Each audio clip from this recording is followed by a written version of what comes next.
എന്നെയും നിങ്ങളെയും പോലുള്ള സാധാരണക്കാരായിട്ടുള്ള ആളുകളുടെ പേഴ്സണൽ ഫിനാൻസ് കാര്യങ്ങളിൽ സപ്പോർട്ട് ചെയ്യുന്ന രീതിയിലുള്ള വീഡിയോകളും പേഴ്സണലൈസ്ഡ് ആയിട്ടുള്ള സപ്പോർട്ടിന് വേണ്ടിയിട്ട് 8848030018 എന്ന് പറഞ്ഞിട്ടുള്ള വാട്സപ്പ് നമ്പറിലേക്ക് ആസ്ക് റുപ്പിമങ് എന്ന ഞങ്ങളുടെ വാട്സപ്പ് സർവീസ് വഴി നിങ്ങൾക്ക് വേണ്ട സപ്പോർട്ടുകളും തരുന്ന ചാനലാണ് റുപ്പിമങ്. എല്ലാവർക്കും സ്റ്റോക്കുകളും മ്യൂച്വൽ ഫണ്ടുകളും മാത്രം മതിയാവില്ല. ചിലർക്ക് സേഫായിട്ടുള്ള ഇൻവെസ്റ്റ്മെൻറ്റുകൾ ആയിരിക്കും കൂടുതൽ പ്രിയം. അതുകൊണ്ട് തന്നെയാണ് നമ്മളുടെ ഒരു സെറ്റ് ഓഫ് വീഡിയോകൾ പോസ്റ്റ് ഓഫീസ് സ്കീമുകൾ, ബോണ്ടുകൾ, കടപ്പത്രങ്ങൾ, ഫിക്സഡ് ഡെപ്പോസിറ്റുകൾ, KSFE ചിട്ടി, KSFE ചിട്ടിയിൽ നിന്ന് നിക്ഷേപിക്കുന്ന രീതി, അങ്ങനെയൊക്കെ പറഞ്ഞ് ധാരാളം പോപ്പുലറായിട്ടുള്ള വീഡിയോകൾ നമ്മുടെ ചാനലിൽ വന്നിട്ടുള്ളത്. ഇന്ന് പറയാൻ പോകുന്നതും അത്തരത്തിലുള്ളൊരു സംഭവ കഥയെ ബേസ് ചെയ്തുകൊണ്ടുള്ള ഒരു വീഡിയോ ആണ്. വളരെ സേഫായിട്ട് എങ്ങനെ പോസ്റ്റ് ഓഫീസ് നിക്ഷേപങ്ങളോ അല്ലെങ്കിൽ ബാങ്ക് നിക്ഷേപങ്ങളോ വഴി നിങ്ങളുടെ ആവശ്യങ്ങൾ പൂർത്തീകരിക്കാം എന്നുള്ളതാണ് രണ്ട് ഉദാഹരണങ്ങളായിട്ട് പറഞ്ഞു തരാനായിട്ട്. ഞാൻ സുബീഷാണ്. റുപ്പിമങ് എന്ന് പറഞ്ഞ യൂട്യൂബ് ചാനലിലൂടെയും ആസ്ക് റുപ്പിമങ് എന്ന് പറഞ്ഞ വാട്സപ്പ് സർവീസിലൂടെയും പേഴ്സണൽ ഫിനാൻസുമായി ബന്ധപ്പെട്ട കാര്യങ്ങൾ പറഞ്ഞു തരുന്നത് ഞാനാണ്. ഈ അടുത്താണ് നമ്മളുടെ ആസ്ക് റുപ്പിമങ്ങിൻ്റെ വാട്സപ്പ് നമ്പറായിട്ടുള്ള 8848030018 രാജു എന്ന് പറഞ്ഞിട്ടുള്ള ആൾ നമ്മളെ കോൺടാക്ട് 6 ലക്ഷം രൂപ ആണ് അദ്ദേഹത്തിൻ്റെ കയ്യിലുള്ളത് എന്നാണ് എന്നോട് പറഞ്ഞത്. അദ്ദേഹത്തിൻ്റെ ആവശ്യങ്ങൾ രണ്ട് തരത്തിലുള്ള ആവശ്യമായിരുന്നു. എല്ലാ 5 വർഷം കൂടുമ്പോഴും അദ്ദേഹത്തിന് ഒരു 1.25 ലക്ഷം രൂപ ചിലവ് വരുന്ന ചെറിയ ഒരു തരത്തിലുള്ള ഒരു ട്രിപ്പ് പോകണം 5 വർഷം കൂടുമ്പോൾ. അതേസമയം തന്നെ അദ്ദേഹത്തിന് ഓരോ വർഷവും ഒരു 20-25,000 രൂപയോളം അദ്ദേഹത്തിൻ്റെ മെഡിക്കൽ ഇൻഷുറൻസിൻ്റെ പ്രീമിയം അടയ്ക്കാനുണ്ട്. ഇങ്ങനെ രണ്ട് കാര്യങ്ങളുണ്ട്. ഈ രണ്ട് കാര്യങ്ങളും ഇദ്ദേഹത്തിന് ഈ 6 ലക്ഷം രൂപ വെച്ച് നടക്കണം. മുതൽ നഷ്ടപ്പെടാതെ തന്നെ ഈ രണ്ട് കാര്യങ്ങളും എങ്ങനെ സേഫായിട്ട് നടത്തും എന്നുള്ളതാണ്. സേഫായിട്ട് നടത്തുക എന്ന് പറഞ്ഞിട്ടുണ്ടെങ്കിൽ അദ്ദേഹം ഉദ്ദേശിക്കുന്നത് അദ്ദേഹത്തിൻ്റെ പൈസ 1 രൂപ പോലും കുറയാൻ പാടില്ല. അദ്ദേഹത്തിന് ആവശ്യമുള്ള സമയത്ത് ആ പൈസ പിൻവലിക്കാനായിട്ട് പറ്റണം. അങ്ങനെ പിൻവലിച്ച് കഴിഞ്ഞാൽ പിന്നെ ബാക്കിയുള്ള കാര്യങ്ങൾ നടക്കില്ല എന്നുള്ള വേറെ കാര്യം. എങ്കിലും ആവശ്യമുള്ള സമയത്ത് പണം പിൻവലിക്കാനായിട്ട് പറ്റണം. അതുപോലെ എത്ര രൂപയാണോ പറയുന്നത് ആ രൂപ കൃത്യമായിട്ട് കിട്ടുകയും വേണം എന്നുള്ളതാണ്. അതായത് ലിക്വിഡിറ്റി ഉണ്ടാവണം, റിസ്ക് കുറയണം, വൊളാറ്റിലിറ്റി ഉണ്ടാവാൻ പാടില്ല. ഈ 3 കാര്യം നിങ്ങൾ ചിന്തിക്കുക. എന്താണെന്ന് വെച്ചാൽ സ്റ്റോക്കുകളും മ്യൂച്വൽ ഫണ്ടുകളും എന്തായാലും ഇതിന് പറ്റില്ല എന്നുള്ളതായിരിക്കും നിങ്ങൾ ചിന്തിക്കുന്നുണ്ടാവുക. നിങ്ങളുടെ ചിന്ത കറക്റ്റാണ്. സ്റ്റോക്കുകളും മ്യൂച്വൽ ഫണ്ടുകളിലും നമ്മൾക്ക് ഒരു ഇത്ര രൂപ ഇത്ര കാലം കഴിയുമ്പോൾ ഉറപ്പായിട്ടും തരാമെന്ന് പറഞ്ഞുകൊണ്ട് നിക്ഷേപിക്കാനായിട്ട് സാധിക്കില്ല. അതുമാത്രമല്ല അദ്ദേഹത്തിന് ഇത്ര സമയങ്ങളിൽ ഇത്ര രൂപ വേണം എന്നുള്ളത് അദ്ദേഹത്തിൻ്റെ ഉറപ്പായിട്ടുള്ള ആവശ്യമാണ്. അതായത് എല്ലാ 5 കൊല്ലം കൂടുമ്പോഴും 1.25 ലക്ഷം രൂപ വേണം. എല്ലാ വർഷവും അദ്ദേഹത്തിന് ഒരു 20-25,000 രൂപ ഇൻഷുറൻസ് പ്രീമിയം അടയ്ക്കാനായിട്ടും വേണം എന്നുള്ളതാണ്. അപ്പോൾ നിങ്ങൾ പലപ്പോഴും ഇങ്ങനത്തെ ഒരു സിറ്റുവേഷനിൽ വന്നിട്ടുണ്ടാകും. നിങ്ങളുടെ കയ്യിൽ ഒരു ലംസമായിട്ടുള്ളൊരു എമൗണ്ട് ഉണ്ട്. അത് വെച്ച് നമ്മൾക്ക് എങ്ങനെ സേഫായിട്ട് ഒരു കൃത്യമായിട്ടുള്ള എമൗണ്ട് ഇൻഫ്ലേഷനെ ബീറ്റ് ചെയ്യുന്നില്ല എന്നുണ്ടെങ്കിൽ ഇൻഫ്ലേഷൻ അനുസരിച്ച്, അതായത് നമ്മുടെ രാജ്യത്തുള്ള പണപ്പെരുപ്പ നിരക്കായിട്ടുള്ള ഒരു 7% അടുപ്പിച്ച് നമുക്ക് നേട്ടം കിട്ടുക, അതും കോമ്പൗണ്ടിങ് രീതിയിൽ കിട്ടുക എങ്ങനെയാണെന്നാണ് ഇന്ന് ഈ വീഡിയോയിലൂടെ പറഞ്ഞു തരാനായിട്ട് പോകുന്നത്. ഇതുപോലുള്ള ടിപ്പുകൾ നിങ്ങൾക്ക് താല്പര്യപ്പെടുന്നുണ്ട് എന്നുണ്ടെങ്കിൽ നിങ്ങൾ ഈ ചാനൽ ഇപ്പോൾ തന്നെ ഒന്ന് സബ്സ്ക്രൈബ് ചെയ്യുക. ഈ വീഡിയോ ലൈക്ക് ചെയ്തുകൊണ്ട് മുന്നോട്ട് പോയി കഴിഞ്ഞാൽ കൂടുതൽ ആളുകളിലേക്ക് ഈ വീഡിയോ എത്താനും അത് ഈ ചാനലിനെ സഹായിക്കാനും ഇടയാക്കാം. ഞാൻ പറഞ്ഞു കൊടുത്തത് ഈ 6 ലക്ഷം രൂപയെ, രാജീവ് മോഹൻ്റെ കയ്യിലുള്ളത് 6 ലക്ഷം രൂപയാണ്. ഈ 6 ലക്ഷം രൂപയെ രണ്ടായിട്ട് സ്പ്ലിറ്റ് ചെയ്യുക എന്നാണ് പറഞ്ഞത്. 3 ലക്ഷത്തിൻ്റെ 2 കാര്യമായിട്ട് സ്പ്ലിറ്റ് ചെയ്യുക. അപ്പോൾ നമ്മുടെ കയ്യിൽ 3 ലക്ഷം രൂപ ഉണ്ട്. അത് ആദ്യത്തെ കാര്യം എങ്ങനെ ചെയ്യണം എന്നുള്ളത് ഞാൻ പറഞ്ഞുതരാം. എല്ലാ 5 വർഷം കൂടുമ്പോഴും എങ്ങനെ ഒരു 1.25 ലക്ഷം രൂപ ഉണ്ടാക്കാമെന്നുള്ളതാണ്. ഈ 3 ലക്ഷം രൂപയെ 25,000 രൂപയുടെ 12 മന്ത്ലി ടേം ഡെപ്പോസിറ്റുകൾ അല്ലെങ്കിൽ ഫിക്സഡ് ഡെപ്പോസിറ്റുകളായിട്ട് മാറ്റാനാണ് ഞാൻ പറഞ്ഞത്. അതായത് ജനുവരി മാസം 25,000 രൂപ ഒരു വർഷത്തേക്ക് നിക്ഷേപിക്കുക, ഫെബ്രുവരി മാസം 25,000 രൂപ ഒരു വർഷത്തേക്ക് നിക്ഷേപിക്കുക, മാർച്ച് മാസം 25,000 ഒരു വർഷത്തേക്ക് നിക്ഷേപിക്കുക. അങ്ങനെ ഡിസംബർ വരെയുള്ള എല്ലാ മാസവും 25,000 രൂപ വെച്ച് 12 മാസത്തേക്ക് അല്ലെങ്കിൽ ഒരു വർഷത്തേക്ക് നിക്ഷേപിക്കുക. അങ്ങനെ നിക്ഷേപിച്ചാലുള്ള ഗുണം എന്താണ്? ഈ വർഷം അതായത് 2026 ജനുവരിയിൽ നിക്ഷേപിച്ചിട്ടുള്ള 20,000 രൂപ 2027 ജനുവരിയിൽ മെച്ചുറാവും. ആ സമയത്ത് 25,000 രൂപയും അതിൻ്റെ ഒപ്പം ഒരു 1,725 രൂപയും അദ്ദേഹത്തിന് പലിശ കിട്ടും. ഈ 1,725 രൂപ എങ്ങനെ വന്നു എന്ന് പറഞ്ഞിട്ടുണ്ടെങ്കിൽ ഇപ്പോഴത്തെ പോസ്റ്റ് ഓഫീസിലെ പലിശ നിരക്ക്, ഒരു വർഷത്തെ ഡെപ്പോസിറ്റിനുള്ള പലിശ നിരക്ക് 6.7 ആണ്. പോസ്റ്റ് ഓഫീസിൽ പോയതിന് കാരണം എന്താണെന്ന് വെച്ചാൽ അദ്ദേഹത്തിന് ഏറ്റവും സേഫായിട്ടുള്ള നിക്ഷേപം വേണം. ഇന്ത്യയിലെ ഏറ്റവും സേഫായിട്ടുള്ള നിക്ഷേപം പോസ്റ്റ് ഓഫീസുകളാണ് പ്രൊവൈഡ് ചെയ്യുന്നത്. പോസ്റ്റ് ഓഫീസുകൾ ഇന്ത്യൻ ഗവൺമെൻറ്റിൻ്റെ സോവറിൻ ഗ്യാരണ്ടിയോടുകൂടി പ്രവർത്തിക്കുന്ന സ്ഥാപനങ്ങളാണ്. അതുകൊണ്ട് അവിടെ പൈസ നിക്ഷേപിച്ചാൽ ഒരു രൂപ പോലും നഷ്ടം വരില്ല. അതുകൊണ്ട് തന്നെയാണ് പോസ്റ്റ് ഓഫീസിലേക്ക് പോയത്. പോസ്റ്റ് ഓഫീസിലെ ടേം ഡെപ്പോസിറ്റ് അല്ലെങ്കിൽ പോസ്റ്റ് ഓഫീസിലെ ഫിക്സഡ് ഡെപ്പോസിറ്റിൽ ഞാൻ ഓരോ മാസവും 25,000 രൂപ വെച്ച് ഇടുകയാണ്. അങ്ങനെ 12 മാസം ഇട്ട് കഴിഞ്ഞാൽ എൻ്റെ 3 ലക്ഷം രൂപ ഡിപ്ലോയിഡ് ആവും. ഈ ഓരോ ഫിക്സഡ് ഡെപ്പോസിറ്റുകളും മെച്യൂർ ആവുന്നത് അനുസരിച്ച് 1725 രൂപ പലിശയും 25,000 രൂപ മുതലുമായിട്ട് കിട്ടും. ഈ 25,000 രൂപ വീണ്ടും എന്ത് ചെയ്യുക? റിന്യൂ ചെയ്യുക എന്നുള്ളതാണ്. മുതലായിട്ട് കിട്ടിയിട്ടുള്ള 25,000 രൂപ അടുത്ത വർഷത്തേക്ക് വീണ്ടും നിക്ഷേപിക്കുക, ഒരു വർഷത്തേക്ക് തന്നെ. അങ്ങനെ വരുമ്പോൾ 2026 ജനുവരിയിൽ ഇട്ട പൈസ 2027 ജനുവരിയിൽ മെച്യൂർ ആവും. അപ്പോൾ കിട്ടുന്ന 25,000 രൂപ 2028 ജനുവരിയിലേക്ക് വീണ്ടും എന്ത് ചെയ്യും? റിന്യൂ ചെയ്യും. അതിൽ നിന്ന് കിട്ടുന്ന ലാഭം അല്ലെങ്കിൽ പലിശ ഈ പോസ്റ്റ് ഓഫീസിൽ തന്നെയുള്ള റിക്കറിംഗ് ഡെപ്പോസിറ്റിലേക്ക് നിക്ഷേപിക്കുന്നു. നമ്മൾ ഒരു നിശ്ചിത തുക ഓരോ മാസവും അടയ്ക്കുന്ന ഒരു സംവിധാനമാണ് ഈ റിക്കറിംഗ് ഡെപ്പോസിറ്റ്. 1725 രൂപ ഇപ്പോഴത്തെ ഇൻട്രസ്റ്റ് റേറ്റ് ആയിട്ടുള്ള 6.7% കൂട്ടുപലിശ വെച്ച് 5 വർഷം നിക്ഷേപിക്കുകയാണ് എന്ന് കരുതുക. 2031 ഡിസംബറിൽ ഈ 1725 രൂപ 60 മാസം നിക്ഷേപിച്ചിട്ടുള്ള റിക്കറിംഗ് ഡെപ്പോസിറ്റ് 6.7% കൂട്ടുപലിശ നിരക്കിൽ അവർക്ക് 1,23,104 രൂപ 5ാമത്തെ വർഷത്തിൻ്റെ അവസാനം കിട്ടും. 5 വർഷം കൂടുമ്പോൾ അദ്ദേഹത്തിന് ഒരു 1.25 ലക്ഷം രൂപയുടെ കാര്യം നടത്തണമെന്നുള്ളത് ഇതുവഴി ചെയ്യാം. അപ്പോൾ ഞാൻ ചെയ്തിട്ടുള്ള കാര്യം എന്താണ്? 12 ഫിക്സഡ് ഡെപ്പോസിറ്റുകൾ ഓരോ മാസവും മെച്ചുറാവുന്ന രീതിയിൽ ഓരോ വർഷത്തേക്ക് നിക്ഷേപിക്കുകയും അതിൻ്റെ ലാഭം അല്ലെങ്കിൽ അതിൽ നിന്ന് കിട്ടുന്ന പലിശ ഓരോ മാസവും ഒരു റിക്കറിംഗ് ഡെപ്പോസിറ്റിലേക്ക് ഇൻവെസ്റ്റ് ചെയ്യുന്ന രീതിയിൽ സെറ്റ് ചെയ്യുകയാണ് ചെയ്തത്.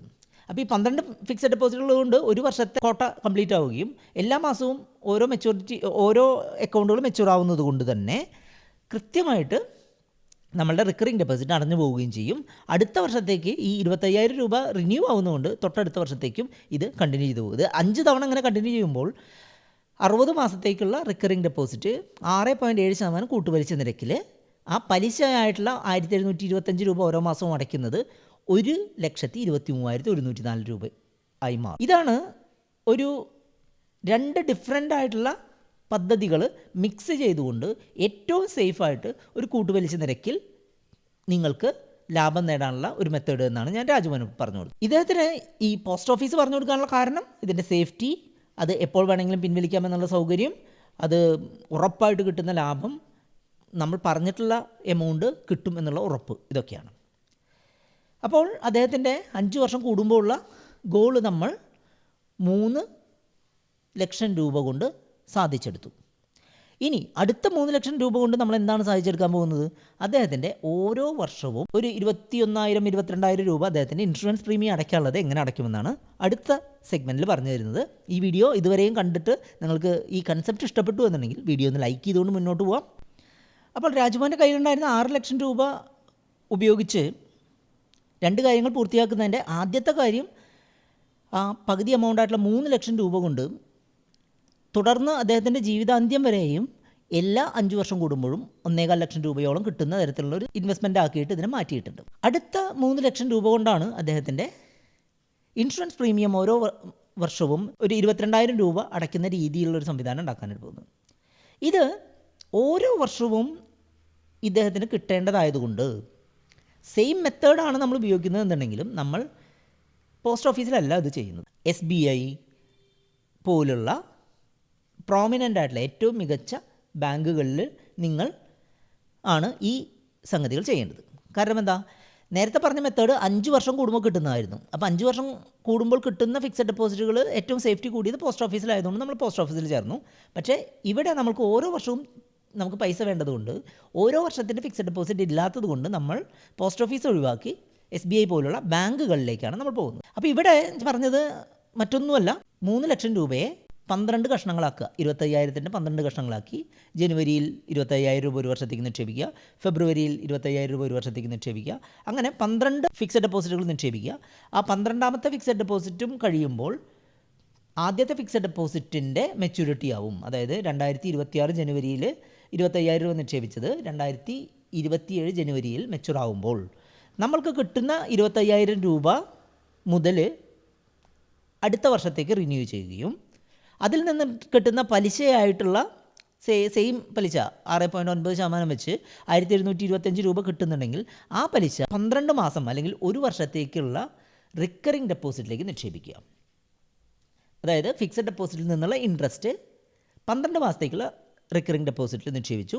സെയിം പലിശ നിരക്ക് തന്നെയാണ് SBIയിലും കിട്ടുന്നതെന്നുണ്ടെങ്കിൽ 6.7% ആണ് ഒരു വർഷത്തേക്കുമുള്ള പലിശ നിരക്ക് എന്നുണ്ടെങ്കിൽ ആ റിക്കറിംഗ് ഡെപ്പോസിറ്റ് ഒരു വർഷം കഴിയുമ്പോൾ, അതായത് നമ്മൾ നിക്ഷേപിച്ചിട്ടുള്ള 25,000 രൂപയുടെ 12 ഫിക്സഡ് ഡെപ്പോസിറ്റുകളും തന്നിട്ടുള്ള ഇൻവെസ്റ്റ് ചെയ്യപ്പെട്ടിട്ടുള്ള റിക്കറിംഗ് ഡെപ്പോസിറ്റ് മെച്ചുവർ ആകുമ്പോൾ 6.7% വെച്ച് കോമ്പൗണ്ടിങ് രീതിയിൽ കാൽക്കുലേറ്റ് ചെയ്ത് കഴിഞ്ഞാൽ ഒരു വർഷം കഴിയുമ്പോൾ 21,462 രൂപ അദ്ദേഹത്തിൻ്റെ അക്കൗണ്ടിലേക്ക് വരും. അതായത് ഈ 3 ലക്ഷം രൂപ സേഫായിട്ട് ഓരോ വർഷം കഴിയുന്നവരും 12 ഡിഫറെൻറ്റ് FDകളിലായിട്ട് റിപ്പീറ്റ് ആയി മെച്ചുവർ ആയിക്കൊണ്ടിരിക്കും. അത് അദ്ദേഹത്തിന് ആവശ്യമുള്ള സമയം വരെ സേഫായിട്ട് മുന്നോട്ട് പോകും. അതുപോലെ എല്ലാ വർഷവും കിട്ടുന്ന പലിശ ഉപയോഗിച്ച് 12 ഡിഫറെൻറ്റ് FDകളിൽ നിന്നുള്ള പലിശ നമ്മൾ ഇൻവെസ്റ്റ് ചെയ്തിട്ടുള്ള റിക്കറിംഗ് ഡെപ്പോസിറ്റ് കോമ്പൗണ്ട് ചെയ്ത് 21,467 രൂപയായിട്ട് ഓരോ വർഷവും അദ്ദേഹത്തിന് ഒരു ഇൻഷുറൻസിൻ്റെ പ്രീമിയം അടയ്ക്കാനായിട്ട് പറ്റും എന്നുള്ളതാണ്. അതായത് ഈ 3 ലക്ഷം രൂപ എവിടെയും നഷ്ടപ്പെടുന്നില്ല. ഇതൊന്നും ചെയ്യാതെ തന്നെ 21,000 രൂപ ഓരോ വർഷവും ഇദ്ദേഹത്തിൻ്റെ ആവശ്യങ്ങൾക്കായിട്ട് ഉപയോഗിക്കാനായിട്ട് പറ്റും. അപ്പോൾ ഇതിലുള്ള ഗുണം എന്താണെന്ന് വെച്ചാൽ ഏറ്റവും സേഫാണ്, കോമ്പൗണ്ടിങ് ബെനിഫിറ്റ് കിട്ടുന്നുണ്ട്, അതുപോലെ ഇത് ഉറപ്പുള്ള ലാഭം തരുന്നുണ്ട് എന്നുള്ളതാണ്. നിങ്ങൾ ഇപ്പോൾ സ്വാഭാവികമായിട്ടും ചോദിക്കും, ഇത്തരം പദ്ധതികൾ അത്ര ഒരു മികച്ച പദ്ധതി അല്ലല്ലോ എന്ന് ചോദിക്കും. പ്രത്യേകിച്ചും ഇൻഫ്ലേഷനെ ബീറ്റ് ചെയ്യുന്നില്ല, അല്ലെങ്കിൽ പണപ്പെരുപ്പത്തിനെ കവർ ചെയ്യാത്ത ലാഭം മാത്രമല്ലേ തരുന്നുള്ളൂ എന്നുള്ളത് സത്യം തന്നെയാണ്. അത് ഓരോരുത്തരുടെയും ഒരു ആവശ്യങ്ങളും അവരുടെ ഒരു റിസ്ക് എടുക്കാനുള്ള കപ്പാസിറ്റിയും ഒക്കെ അനുസരിച്ചാണല്ലോ നമ്മൾ ഓരോരോ കാര്യങ്ങൾ നമുക്ക് പറഞ്ഞു കൊടുക്കാനായിട്ട് പറ്റുക. അതായത് 1 രൂപ നഷ്ടം വന്നു കഴിഞ്ഞാൽ ഉറക്കം നഷ്ടപ്പെടുന്ന ആളുകളുണ്ട്, 1 കോടി രൂപ പോയാലും ഉറക്കം നഷ്ടപ്പെടാത്ത ആളുകളുണ്ട്. പലരും ബഹുജനം പലവിധമല്ലേ.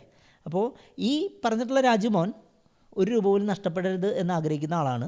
അപ്പോൾ അദ്ദേഹത്തിന് ഈ 6 ലക്ഷം രൂപ ഏറ്റവും സേഫായിട്ട് അദ്ദേഹത്തിൻ്റെ 5 വർഷത്തിൻ്റെയും 1 വർഷത്തിൻ്റെയും ആവശ്യങ്ങൾക്കായിട്ടുള്ള കാര്യത്തിനായിട്ട് നമ്മൾ ഉപയോഗിക്കുന്നതിനുള്ള ഏറ്റവും സേഫായിട്ടുള്ള ടെക്നിക്കാണ് ഈ പറഞ്ഞുകൊണ്ടത്. ഇദ്ദേഹം കുറച്ചുകൂടെ റിസ്ക് എടുക്കാൻ താല്പര്യപ്പെടുന്ന ഒരാളായിരുന്നു എന്നുണ്ടെങ്കിൽ ഇദ്ദേഹത്തിന് കൺസർവേറ്റീവ് ഹൈബ്രിഡ് ഫണ്ടുകൾ പോലുള്ള ഹൈബ്രിഡ് ഫണ്ടുകൾ നമുക്ക് സജസ്റ്റ് ചെയ്യായിരുന്നു. അതൊരു 1-2 കുറച്ചുകൂടെ കൂടുതൽ കാലത്തിന് ശേഷം വേണ്ട ആവശ്യമായിരുന്നു എന്നുണ്ടെങ്കിൽ അദ്ദേഹത്തിന് ഇക്വിറ്റി ബേസ്ഡ് ആയിട്ടുള്ള ഇൻഡെക്സ് ഫണ്ടുകൾ, ലാർജ് ക്യാപ് ഫണ്ടുകളൊക്കെ കൺസിഡർ ചെയ്യായിരുന്നു. അപ്പോൾ ഓരോരുത്തരും അവരവരുടെ ആവശ്യങ്ങൾക്കനുസരിച്ച് വേണം ഇൻവെസ്റ്റ്മെൻറ്റ് നടത്താനും നമ്മളുടെ പ്ലാനുകളും പദ്ധതികളും മനസ്സിലാക്കാനും എന്നുള്ളതാണ് ഈ കാര്യം നിങ്ങൾ മനസ്സിലാക്കുമ്പോൾ പഠിച്ചിരിക്കേണ്ട കാര്യം. അല്ലാതെ എൻ്റെ കൂട്ടുകാരന് മ്യൂച്വൽ ഫണ്ടിൽ ഭയങ്കര ലാഭം കിട്ടി, എനിക്കും നല്ല ലാഭം കിട്ടും എന്ന് പറഞ്ഞിട്ടുണ്ടെങ്കിൽ ഈ ലാഭം കിട്ടുന്നതിന് മുൻപ് ചിലപ്പോൾ അദ്ദേഹം വളരെ വലിയൊരു ലോസിനെ അഭിമുഖീകരിച്ചിട്ടുണ്ടാവും, അല്ലെങ്കിൽ ലോസ് കണ്ടിട്ടുണ്ടാവും. എന്നിട്ടും അദ്ദേഹം ഒന്നും മിണ്ടാതെ ആയിരിക്കും ലാഭം വരെ വെയിറ്റ് ചെയ്തത്. അങ്ങനെയുള്ള ക്ഷമ, അങ്ങനെ റിസ്ക് എടുക്കാനുള്ള കഴിവൊക്കെയുള്ള ആളുകൾക്ക് ചിലപ്പോൾ ഈ സ്റ്റോക്കുകളും മ്യൂച്വൽ ഫണ്ടുകളൊക്കെ ഹെൽപ്ഫുൾ ആവും. പക്ഷേ എല്ലാവർക്കും എല്ലാ നിക്ഷേപങ്ങളും ശരിയാവണമെന്നില്ല എന്നുള്ള ഒരു കാര്യം നിങ്ങൾ മനസ്സിലാക്കിയിട്ട് വേണം നിക്ഷേപങ്ങൾക്ക് ഇറങ്ങി പുറപ്പെടാൻ. നിങ്ങളുടെ പേഴ്സണലൈസ്ഡ് ആയിട്ടുള്ള കാര്യങ്ങൾ മനസ്സിലാക്കിക്കൊണ്ട് നിങ്ങൾക്ക് ഒരു ഡയറക്ഷൻ തരുന്നതിനായിട്ട് നമ്മളെ കോൺടാക്ട് ചെയ്യാം. നമ്മുടെ നമ്പറാണ് 8804803018. വാട്സപ്പിലാണ് കോൺടാക്ട് ചെയ്യേണ്ടത്. ഇതുമായിട്ട് ബന്ധപ്പെട്ട് 2 വീഡിയോകളാണ് ഇവിടെ കാണുന്നത്. ഒരു കാര്യം, ഇതുപോലുള്ള കാര്യങ്ങൾ ഒരു ഓൺലൈൻ കോഴ്സ് മുഖേന നമ്മൾ ആളുകൾക്ക് എത്തിക്കുന്നുണ്ട്. ആ കോഴ്സുകളുടെ ലിങ്ക് താഴെ കൊടുത്തിട്ടുണ്ട്. ഒരു ഡിസ്കൗണ്ടഡ് റേറ്റിൽ കോഴ്സുകൾ പർച്ചേസ് ചെയ്യാൻ താല്പര്യമുള്ളവർക്ക് ഈ വീഡിയോയുടെ ഡിസ്ക്രിപ്ഷനിലുള്ള ലിങ്കുകൾ ഉപയോഗിക്കാവുന്നതാണ്. പേഴ്സണലൈസ്ഡ് ആയിട്ടുള്ള സപ്പോർട്ടിന് നിങ്ങൾക്ക് നമ്മുടെ വാട്സപ്പ് നമ്പറായിട്ടുള്ള 8848030018 കോൺടാക്ട് ചെയ്യുകയും ചെയ്യാം. ഇതുമായിട്ട് ബന്ധപ്പെട്ട് 2 വീഡിയോകളാണ് ഇവിടെ കാണുന്നത്. അത് കണ്ടുകൊണ്ട് നിങ്ങൾക്ക് മുന്നോട്ട് പോകാം.